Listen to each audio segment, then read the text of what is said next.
And so now, since he's had that injury, he's had a full year, basically 2 years to recover in between.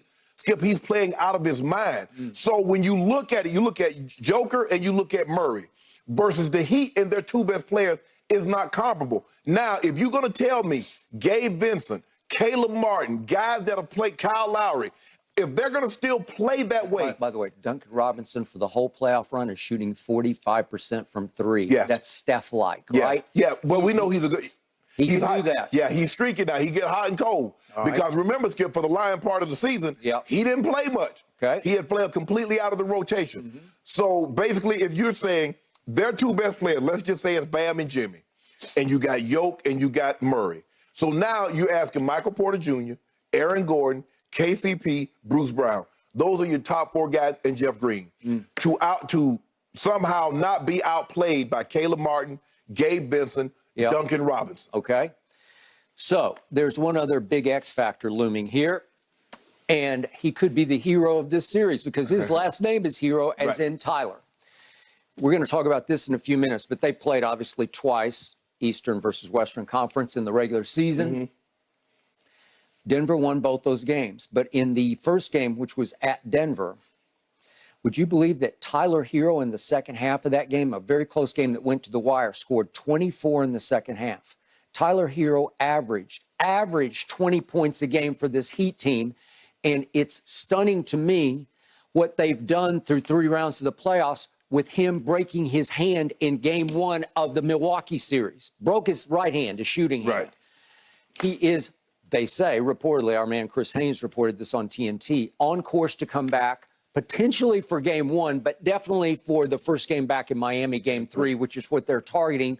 But they left it open that he could be available maybe for game 1. My point is, this is 20 points a game. This is a guy who yells, I'm a bucket, because he can be a bucket. This is a guy who during the regular season, boy, he put up some big numbers because he led the whole league in free throw shooting at 93%. You don't think that's a valuable weapon that you could have, that you throw into the mix, and all of a sudden you're saying, wait a second, maybe they have 4 stars on the floor. But most of the time, people, what they do, they attack him. Because like you said, Yoke doesn't play any defense. He plays little to none, even less than Yoke. That is correct. So that's the way you have to attack him. You have to attack Duncan Robinson because he's a liability on the defensive end. But they discovered in game 6 that they could fall back into 2-3 zone. To a 2-3. I guess it's a 2-3. It looked like a good matchup zone. It's a matchup zone. And they played the heck out of it. They played it smart. They played it hard. It wasn't like they took it as, oh, this is our pit stop, rest stop, where we can just take it easy.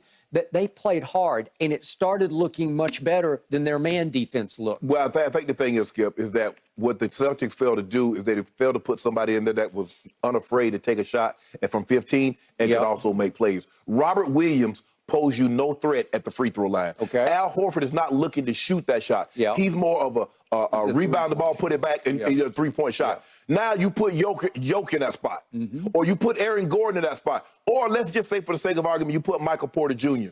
at the free throw line spot. He can turn, catch, and shoot. He can also pass to the corners and make plays for others. But that's probably going to start being Yoke. Now what you do when you put him there, because we know there are not very many passers that have ever played the game that's better than he is. Okay, I will give you that.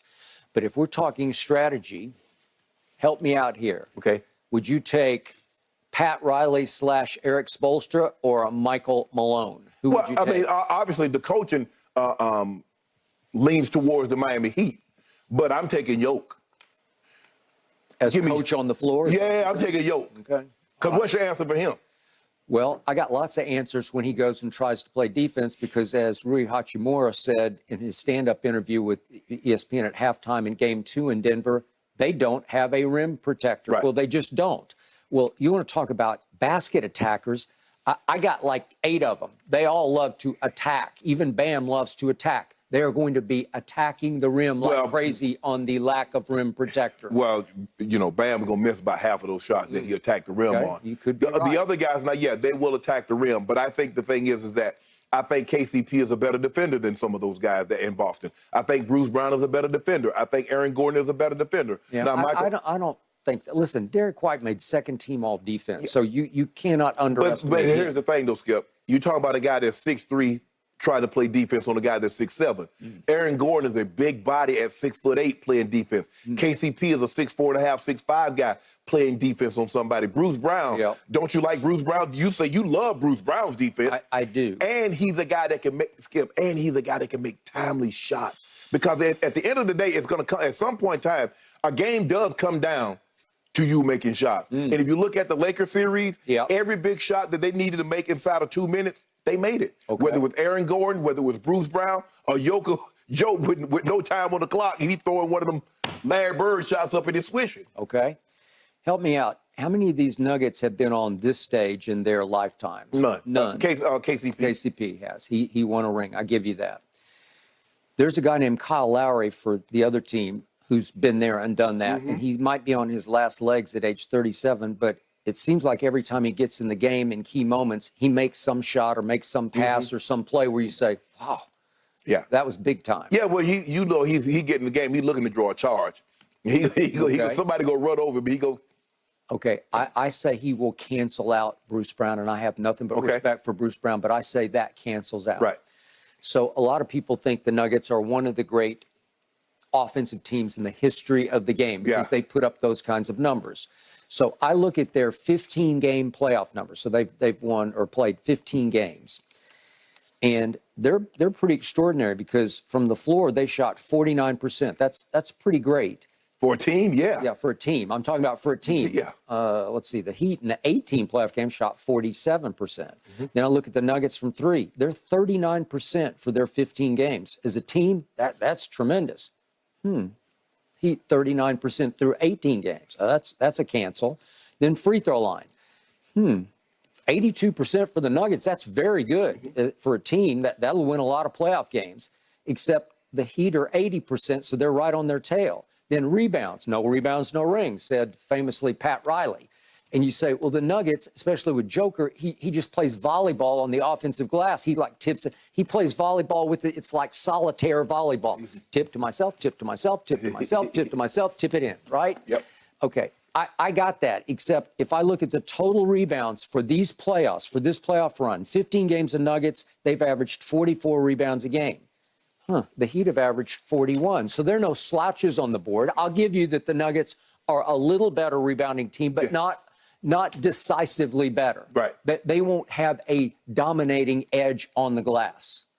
Yeah, I just think the thing is, Skip, is that when it comes down to it, the question is that, and we're going to get into this a little later, you want Yoke, you trust Yoke, or you trust Jimmy Buckets? I mean, because you're in series and games like this, your big guns must show up. Now, we need the auxiliary pieces to also hold their weight, too.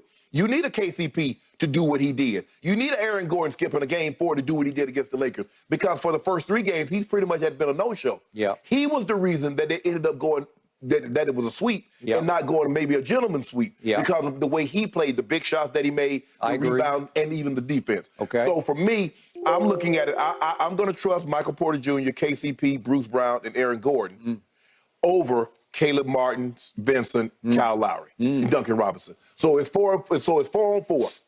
I'm gonna take my 4 over yours because you already know the big 2 who got the advantage. Jokic and Murray is better than Jimmy Buckets and Bam. I don't think that will prove true in this series over time because I think Jimmy Butler is about to be way better against the Nuggets than he was against the Celtics because I don't think Aaron Gordon can bother him nearly as much as those 3 Boston defenders bother. I think it can. I think because of the weight. I think he can lean on him a little bit more. Now, you're asking, so is Jimmy going to guard him on the other end? Because he's a big body that can post up. Yeah. I just don't think he's as quick as Jason Tatum is or Derek White or even Al Horford. I think he is a little more plodding, and I think Jimmy will take advantage of that. And I think Jimmy also is classic through the regular season, pace himself. I've never seen a star pace himself the way Jimmy does through the regular season, which is why he didn't even make the All-Star team, but did make second team All-NBA. I think he's paced himself even through the first 3 rounds, but now he can see the finish line. Okay. Now you're going to get every ounce of Jimmy Butler where he won't save it. He'll just give you all he's got. Right. And we will talk more about this, but I also like the fact this team is on a cultural role where they got unity and chemistry and momentum that they are bringing like a force field into Denver for game one. Okay. So I like their chances of coming in hot versus a Denver. What's it been, 10 days now? 9 days. 9 days? Whew, feels like 10. And it's a long time to have to sit and watch when you've never been on this stage before. Rested. Okay? They'll be very rested. I don't even know if they'll be rusted. It's just a lot of time to sweat and think about, God, we're in the NBA Finals. Yes. And now we're the prohibitive favorite against an 8 seed. And we had Michael Malone yesterday whining and crying as he usually does. Well, he whines and cries about, give us our damn respect. Give Joker his damn respect. And then yesterday he's saying, don't call them an 8 seed. That's not fair to us. They're not really an 8 seed. Look what they did to Milwaukee. Look what they did to Boston. Oh, please leave me alone. Don't bring me 8 seed. Don't put pressure on me, please. Are they 8? They're 8 seed. Yeah. But like you said, this was the second time. This is the first time in a full season, non-strike year, that an 8 seed has reached the NBA Finals. And they did it from the play-in. I mean, Chicago could have prevented all this from happening. They could have. They almost did. You almost called it. And now they've called your bluff. Now they, here they are. Here they are. The heat is on. Indeed. If the Heat win, it would be their 4th title in franchise history. And, of course, this would be Denver's first. I can't wait. All right, which team has the clear advantage in Game 1, gentlemen? Is